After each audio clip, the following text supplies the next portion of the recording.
firmou AgroEcoPower spolupracujeme již 12 let. Jsme s firmou velice spokojeni. Vlastníme několik strojů John Deere, jak kolových, tak pásových, od 250 do 620 koní. Čím máme výkonnější stroj, tím ta úprava pro nás přináší větší smysl pro tahový náročné práce, pro které jsou tyhle stroje uspůsobený. U tohoto pásového stroje řekněme až 70 koní navíc. Celkově nám to přináší větší efektivitu ve firmě, což je především při těžkých tahových pracech velká úspora nafty, což je 8 až 10 %.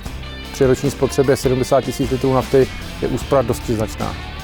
Výhoda softwarové úpravy spočívá v doživotní záruce na přehrání softwaru nazpět.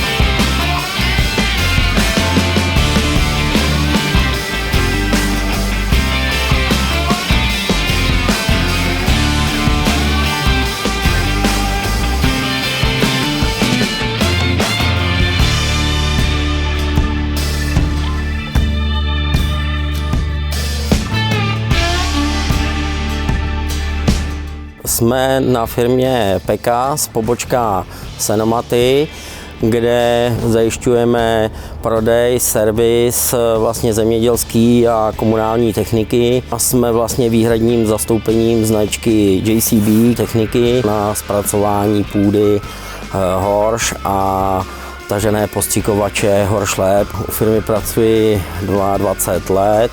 S firmou AgroEcoPower spolupracujeme cca nějakých 10 let.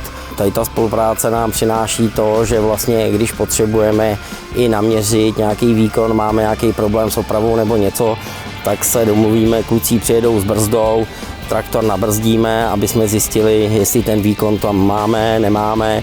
Po případě, když potřebujeme udělat nějaké úpravy nebo zákazník po nás požaduje, jestli jsme schopni zařídit prostě nějakou úpravu softwaru, motoru, nějaké další věci, tak všechno s firmou AgroEcoPower. Dobrá spolupráce jak s vedením firmy, tak i s klukama, co jsou technici. A je to hlavně služba, že prostě opravdu se to nahraje a funguje to. Nejsou s tím žádný problémy.